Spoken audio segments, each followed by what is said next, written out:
Human alimentary canal. तो अगर मैं ह्यूमन एलिमेंट्री कैनाल की बात करूं तो ये हमारे पास में माउथ से स्टार्ट होकर एनएस में जाके एंड हो जाता है। और अगर अपन इसकी अडल्ट बॉडी में बात करें, अगर ह्यूमन अडल्ट बॉडी के अंदर मैं इस चीज की बात करूं तो ये टोटल 8 मीटर का होता है। कितने मीटर का होता है? 8 मीटर का। ठीक है, तो ये अडल्ट बॉडी के हिसाब से बात हो रही है। अडल्ट बॉडी का मतलब 18 से ऊपर की एज, जैसे 19 20 इस तरह की चीजों में, क्योंकि एडोलेसेंस के अकॉर्डिंग उस टाइम ऑफ पीरियड तक हमारी बॉडी के अंदर ग्रोथ एंड डेवलपमेंट हो रहे होते हैं। ठीक है, तो हम 18 के बाद में इसको अडल्ट बॉडी के नाम पे बोलेंगे। और वहां पर हम क्या पढ़ रहे हैं? Human digestive system.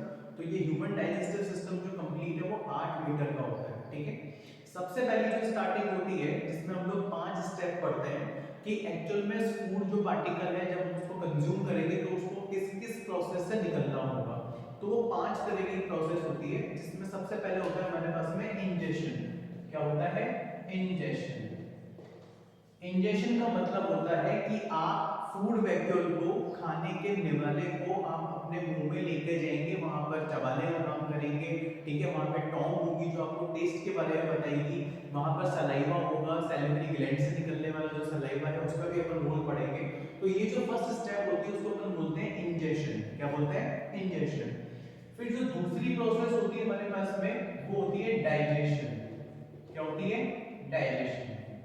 अब क्या होगा? जब माउथ के अंदर फूड वैक्यूल आएंगे तो हमारे जो टीथ हैं वो इसको च्युइंग करेंगे। ठीक है, उसके बाद में जो टोंग है उसके अंदर प्रेजेंट जो खाने के अंदर प्रेजेंट जो टेस्ट है, मतलब वो कैसा है खाना। ठीक है, उसमें एसिडिक फॉर्म ज्यादा है, बेसिक फॉर्म ज्यादा है, सॉल्टी फॉर्म ज्यादा है। उसके लिए हमारी जो टोंग होती है उसके ऊपर टेस्ट बर्ड्स होते हैं। तो वो टेस्ट बर्ड जो है हमको टेस्ट कंडक्ट करके बताएंगे कि एक्चुअली में खाने का टेस्ट है कैसा। फिर जो हमारे मुंह में सलाइवा प्रेजेंट है, जो सैलिवरी ग्लैंड प्रोड्यूस कर रही है, वो सलाइवा जो है अपने उस फूड को मिक्स करेगा। ठीक है, उसके बाद में वो फूड कहां आएगा? हमारे ऑसोफैगस जिसको अपन फूड पाइप बोलते हैं, उसके बाद में वो स्टमक में आएगा। स्टमक में हमारे पास में क्या होता है? Hydrochloric acid. तो वहां से फिर स्टमक से इंटेस्टाइन में, स्मॉल इंटेस्टाइन में प्रोसेस होती है दोनों जगह पे, जिसको अपन बोलते हैं डाइजेशन। क्या बोलते हैं? डाइजेशन। अब डाइजेशन में होता क्या है हमारी बॉडी के अंदर? अगर अपन कोई भी फूड सॉलिड फूड में के फॉर्म में खा रहे हैं तो उस केस में आपकी बॉडी जो है उसको पेस्ट में कन्वर्ट कर लेती है। उसके बाद में क्या होगा? जब वो पेस्ट में कन्वर्ट हो जाएगा फिर होगा एब्जॉर्प्शन। फिर क्या होगा? एब्जॉर्प्शन।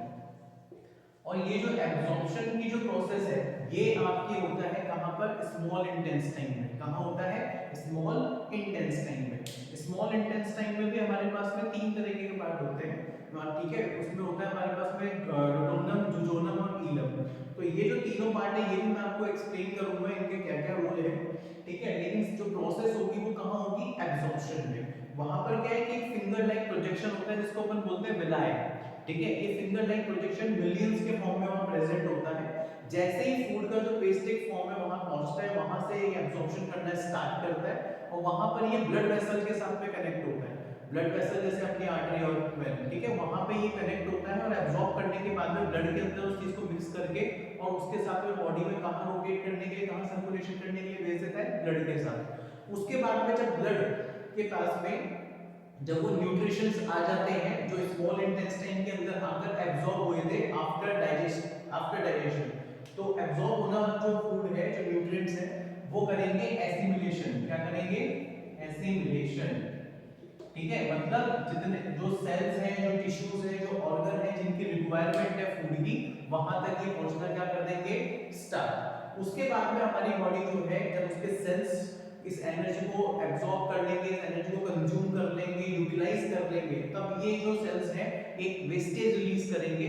ठीक है, उस प्रोसेस को भी ब्लड क्या करेगा? अपने साथ में लेकर आएगा और एक्सक्रिएशन परफॉर्म करेगा, जिसको अपन बोलते हैं इजेशन। या फिर जो फूड का पेस्ट हमने बनाया था, जिसको लिक्विड में कन्वर्ट किया था, जिसमें से न्यूट्रिएंट्स निकाल लिए थे, अब जो रॉ मटेरियल बचा है उसको भी बॉडी से बाहर निकालने की प्रोसेस को हम क्या बोलते हैं? इजेशन। तो ये हमारे पास 5 स्टेप है। पहला स्टेप क्या है हमारे पास में? इंजेक्शन। इंजेक्शन में खाना आपकी बॉडी के अंदर एंटर होगा थ्रू योर माउथ। वहां पर क्या होगा सर? वहां पर जो हमारे पास बक्कल कैविटी प्रेजेंट है, ठीक है, वो क्या करेगी? उसको च्युइंग करेगी। उसके बाद में जो वहां पर टंग है वो क्या करेगी? टेस्ट बड उसके अंदर लगे हुए हैं, वो हमें खाने का टेस्ट बताएगी। प्लस दूसरा सलाइवा को उसके साथ मिक्स करने में हेल्प करेगी। उसके बाद में फिर वो ओसोफेगस से फूड पाइप से होता हुआ जब अपन निवाले को निकलेंगे तो निकलने के बाद में वो जो ट्रेवल करता हुआ जो फूड पाइप से आएगा फिर वो कहाँ आएगा, स्टमक में। वहां पर डाइजेशन प्रोसेस परफॉर्म होगी। फिर स्मॉल इंटेस्टाइन में जहां पर वो जो फूड लिक्विड के उसमें फॉर्म में कन्वर्ट हुआ है और जिसमें से बॉडी ने न्यूट्रिएंट्स निकालने हैं वो एब्जॉर्ब होंगे, और जो न्यूट्रिएंट्स निकाले गए हैं बॉडी के थ्रू जिसको ब्लड को दिया गया वो ब्लड उसको लेकर पूरी बॉडी में सर्कुलेट करेगा, और जहां जहां पर जैसे जैसे रिक्वायरमेंट होगी उस बॉडी को न्यूट्रिशन को यूटिलाइज करवाने में हेल्प करेगा सेल्स, टिश्यू और ऑर्गन्स की। और फिर जो उसके बाद में रॉ मटेरियल बच गया है, ठीक है, जिसमें से हम लोगों ने लिक्विड फॉर्म के अंदर न्यूट्रिशंस को निकाला था, ठीक है, उसको फिर आप बॉडी से बाहर निकालने का टाइम है क्योंकि वो हमारे जो है किसी काम का नहीं है। अब जैसे इजेशन में बहुत से बच्चों को प्रॉब्लम आती है, हमारी बॉडी जो है वो तीन तरीके से वेस्ट निकालती है। एक तो निकालती है कार्बन डाइऑक्साइड जो कि अपन रेस्पिरेशन से बाहर निकालते हैं, एक होता है हमारे पास में नाइट्रोजनियस वेस्ट जो हम यूरिन के फॉर्म में बाहर निकालते हैं, और एक हमारे पास में होता है रॉ मटेरियल जिसको अपन फेसेस बोलते हैं।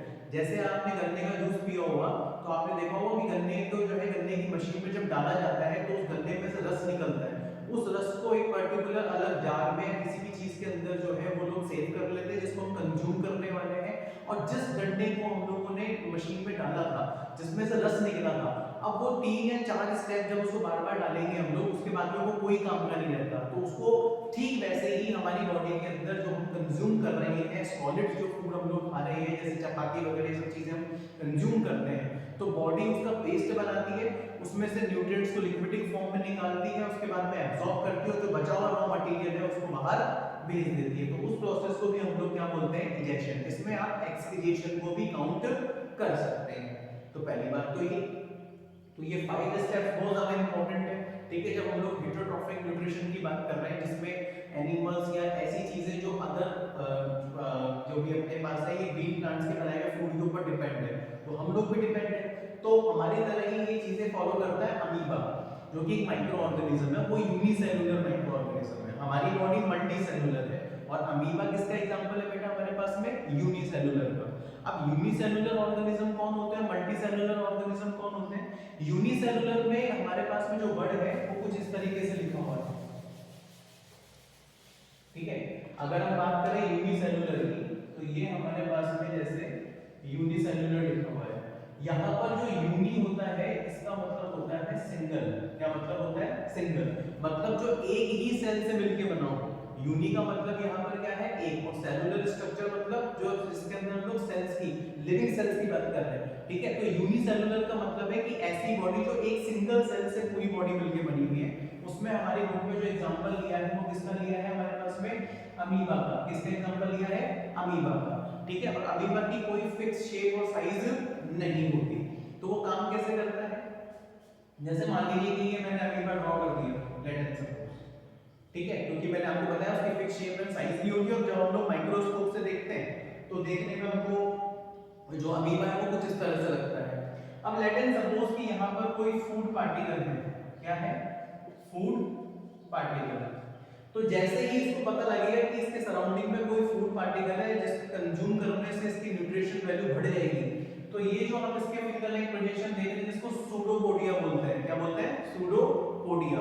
तो ये इसको पूरी तरीके से कवर करना क्या कर देंगे, फूड वैक्यूल को स्टार्ट। नेक्स्ट स्टेप में हम क्या देखोगे कि वो जो फूड वैक्यूल जिसको ये अंदर लेके आएगा वो अंदर एंटर कर जाएगा, ये बीच में न्यूक्लियस होता है, ठीक है। यहाँ पर जैसे ही फूड एंटर हो जाएगा इसके बाद में फूड के होंगे पार्टिकल्स, ब्रेक डाउन पार्टिकल्स, तो ये ब्रेक डाउन होना स्टार्ट हो जाएगा। मान लीजिए मैंने कुछ इस तरीके से ये बनाया और ये फूड पार्टिकल्स ब्रेक डाउन होने क्या हो गए, स्टार्ट। अब ये एब्जॉर्ब हो गए यहाँ पर पार्टिकल्स डिवाइड होने के बाद में, ठीक है। तो ये कहाँ जाएंगे, न्यूक्लियस के अंदर, कहाँ पहुंच जाएंगे, न्यूक्लियस के अंदर की तरफ, जहाँ पे जिसमें एनर्जी का यूटिलाइजेशन होना है। एनर्जी का यूटिलाइजेशन होने के बाद में जैसे एब्जॉर्प्शन और एसिमिलेशन होने के बाद में फाइनल स्टेप क्या होगी, इजेशन, कि जो रॉ मटेरियल उसको जो है ये चीज क्या कर देगी, बाहर निकाल देगी। तो ये पार्टिकल्स कहाँ आ जाएंगे, वापस बाहर की तरफ। तो ये अमीबा का हमारे पास में सबसे बेस्ट एग्जांपल दिखाया गया है बुक के अंदर, ठीक है। हालांकि ये कोई ज्यादा बड़ी चीज नहीं है क्योंकि हमने छोटी क्लासेस के अंदर भी अमीबा का ये स्ट्रक्चर देखा हुआ है। इसमें देखिए अपन कोई चीज है कि जब फूड पार्टिकल दिखता है तो उसका इंजेक्शन होता है, फिर एब्जॉर्प्शन, डाइजेशन एंड एब्जॉर्प्शन होता है, फिर एसिमिलेशन होता है और फिर इजेक्शन होता है। अब ठीक उसी तरीके से ह्यूमन बॉडी में ठीक है, ध्यान से देखना। अब ह्यूमन बॉडी का एग्जांपल हमारे यहाँ पर लिया गया है क्योंकि हम लोग भी एनिमल्स में ही काउंट होते हैं। एनिमल्स की जो फर्स्ट कैटेगरी होती है बेटा उसको हम लोग बोलते हैं ह्यूमन बीइंग्स। ठीक है, कई बच्चों को ऐसा होता है कि सर एनिमल्स अलग काउंट होते हैं और ह्यूमन बॉडी अलग काउंट होती है। नहीं, हम लोग भी एनिमल्स में ही काउंट होते हैं। एनिमल की जो सब कैटेगरी में जो फर्स्ट पोजीशन है वो हम लोगों की है जिसको हम बोलते हैं ह्यूमन बीइंग्स। तो ह्यूमन बीइंग्स में भी वही इंजेक्शन, डाइजेशन, एब्जॉर्प्शन, एसिमिलेशन और डिजेशन यही चीज परफॉर्म होती है। अब इसमें थोड़ा सा हमारे पास में क्या चीजें कॉम्प्लिकेटेड हो जाती है क्योंकि मल्टी सेलुलर ऑर्गेनिज्म जो है हमारे पास में वो एक कॉम्प्लिकेटेड माइक्रो मतलब एक ऑर्गेनिजम्स में आते हैं हम लोग। तो उसके अंदर मल्टी सेलुलर क्यों है क्योंकि एक से ज्यादा सेल हमारी बॉडी में काम कर रहा है।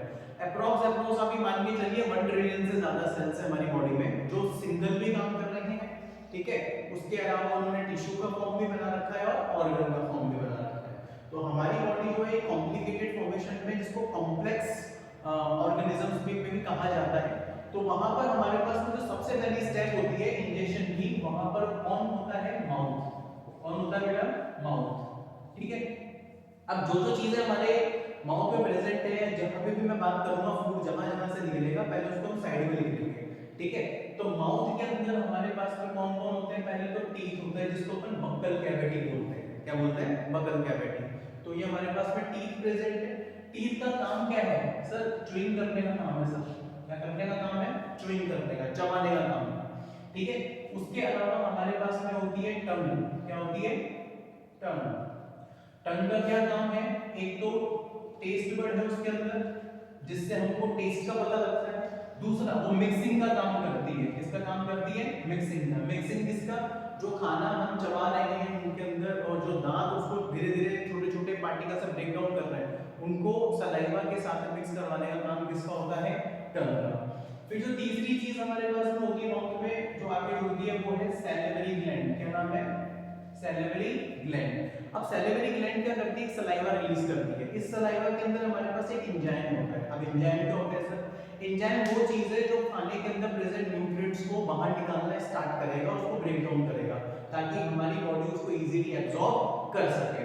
मैं एक बार फिर बता देता हूं एंजाइम क्या होता है हमारे पास में बेटा? एक ऐसे पार्टिकल्स, एक ऐसी केमिकल रिएक्शन जो हमारी बॉडी के अंदर जो खाना जा रहा है उसके अंदर जो न्यूट्रिएंट्स प्रेजेंट है, जो हमने पहले वीडियो में बात करी थी, कार्बोहाइड्रेट, प्रोटीन और ये सब, इनको एक जंक्शन के पॉइंट ऑफ व्यू के अकॉर्डिंग उनको बाहर निकालना क्या करेगा? स्टार्ट करेगा, जिससे उनको ब्रेक डाउन करने के बाद हमारी बॉडी इजीली उसको एब्जॉर्ब कर सके। तो यहाँ पर जो एंजाइम होगा वो कौन सा होगा? एमिलेज। कौन सा होगा? एमिलेज। एमिलेज क्या करता है? कार्बोहाइड्रेट को बाहर निकालता है। किसको बाहर निकालता है? कार्बोहाइड्रेट। ठीक है, उसके बाद में ये फूड जो है पूरा का पूरा कहां पास हो जाएगा? आपके ओजोफेगस के अंदर। कहां पास हो जाएगा? ओजोफेगस, जिसको आप क्या बोलते हो? Food pipe. क्या बोलते हो? Food pipe. फूड पाइप से ये जो है यहाँ पर एक पेरिस्टैटिक मूवमेंट होता है। कौन सा मूवमेंट होता है? पेरिस्टैटिक मूवमेंट। पेरिस्टैटिक मूवमेंट है क्योंकि आपकी जो फूड पाइप है इसको इजोफेगस या ओजोफेगस आप दोनों नाम से बोलते हो, ये 7 लेयर की बनी हुई है। कितने लेयर्स की है ये? 7 लेयर्स। खैर हमारे कोर्स में इतना नहीं है, ठीक है, लेकिन ये 7 लेयर्स की होती है। इसमें पेरिस्टैटिक मूवमेंट होता है जिसकी वजह से आपका जो फूड जब आप निगलते हो तो निगलने के टाइम पे वो सीधा कहां पहुंचता है? उस मूवमेंट को परफॉर्म करता हुआ स्टमक पर। तो नेक्स्ट जंक्शन हमारे पास में कौन होता है बेटा?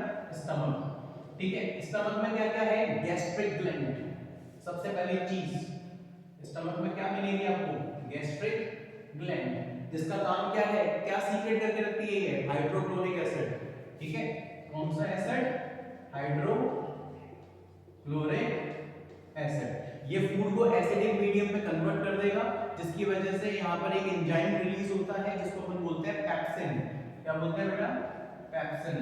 और पेप्सिन का काम क्या है? किसको निकालना है बाहर? प्रोटीन को। किसको बाहर निकालना है बेटा? प्रोटीन को। इसके अलावा यहाँ पर एक लेयर होती है जिसका नाम होता है म्यूकस लेयर। क्या नाम होता है? Mucus layer. म्यूकस लेयर का काम क्या है? ये आपके जो स्टमक के अंदर जो gastric gland hydrochloric acid secret कर रही है, जब ये रिलीज करेगी स्टमक के अंदर तो उस टाइम पर म्यूकस लेयर आपके स्टमक को प्रोटेक्ट करती है उस हाइड्रोक्लोरिक एसिड से। इसके बाद में स्टमक से जो एसिडिक मीडियम में कन्वर्ट हो चुका फूड है, जिसको अपन एसिडिक फूड है बोलते हैं, वो एक स्पिंस्टर मसल से पास होता है। कौन से मसल से? स्पिंस्टर मसल से। इससे पास होता हुआ ये कहां आ जाएगा बेटा? आपके स्मॉल इंटेस्टाइन में, कहाँ आ जाएगा, स्मॉल इंटेस्टाइन में। और स्मॉल इंटेस्टाइन से दो चीजें जुड़ी हुई होती है, एक तो लिवर, ठीक है, एक आपका इसको हेल्प पड़ती है पैनक्रियास की, किसकी जरूरत पड़ती है, पैनक्रियास की। लिवर रिलीज करता है बाइल जूस, क्या रिलीज करता है, बाइल जूस। और पैनक्रियास रिलीज करता है इंसुलिन, क्या रिलीज करता है, इंसुलिन, ठीक है। और एक ट्रिप्सिन इसके पास में जो है हमारे पास में एक एंजाइम होता है, वो एक अलग चीज है इसके अंदर। तो ये दोनों इसमें हेल्प करते हैं। लिवर जो अपना बाइल जूस रिलीज करेगा वो गॉल ब्लैडर की हेल्प से करेगा। तो बीच में यहाँ पर एक चीज होगी जिसको अपन बोलेंगे गॉल ब्लैडर, ठीक है। ये स्मॉल इंटेस्टाइन में है। इसमें क्या क्या प्रोसेस होती है, एब्जॉर्प्शन होता है पहला, तो दूसरा ट्रिप्सिन, और जो हमारे पास में बाइल जूस आ रहा है इसकी हेल्प से प्रोटीन वगैरह निकलना, बाकी की बची हुई जैसे शुगर वगैरह इसको निकालना खाने से, फैट वगैरह को बाहर निकालना और उस सबको एब्जॉर्ब करवाना।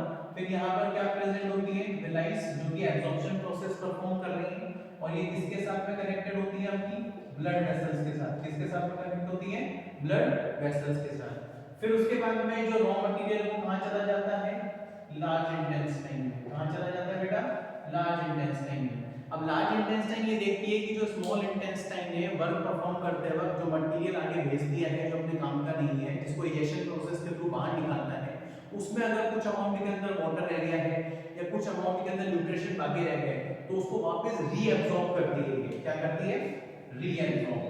क्या करेगी बेटा, रीअब्सॉर्ब। और उसके बाद में फाइनल स्टेज में कहां चला जाएगा, एनस, जिसको अपन बोल सकते हैं इजेशन। क्या बोल सकते हैं, इजेशन। तो अभी जो आपके पेपर आने वाले हैं, जो स्पेशली अभी जो बैच निकलने वाला है क्लास 10 का और जो 9 से 10th में आ चुके हैं, उनके लिए ये जो एक प्रॉपर हमारे पास में सेटअप है बायोलॉजी में, तो हम इसके अंदर ये देख सकते हैं कि अगर ऐसी कॉम्प्लिकेटेड चीजों को अगर हमें पढ़ना है तो flow diagram is the best way, जिससे आप इजीली किसी भी टॉपिक को शॉर्ट एंड स्वीट तरीके से याद कर सकते हैं। इतना भी अगर आपको याद हो जाता है तो भी ह्यूमन एलिमेंट्री कैनाल और डाइजेस्टिव सिस्टम के ऊपर बनने वाले क्वेश्चंस को हम इजीली सॉल्व कर सकते हैं। और बाकी इसके अंदर जो हमारे पास में डिटेल वाली जो चीजें बनती हैं वो मैं नेक्स्ट वीडियो में आपके लिए लेके आऊंगा। जैसे मैंने अभी स्मॉल इंटेस्टाइन में पैनक्रियास की बात करी, तो वहाँ पे एक एंजाइम ट्रिप्सिन भी आता है, उसकी भी मैं एक बार डिटेल में बात करना चाह रहा हूँ। एक वीडियो में आपके लिए एंजाइम्स के ऊपर बनाऊंगा जिसमें हम उनकी प्रॉपर वर्किंग को डिटेल में समझेंगे। हालांकि इतना डिटेल में पूछा जाता नहीं है 10th क्लास के अंदर, सीबीएसई हो या आरबीएसई हो या आईसीएसई बोर्ड हो, लेकिन फिर भी हम लोगों को एक प्लस चीजें पता होनी चाहिए। ठीक है class, thank you so much.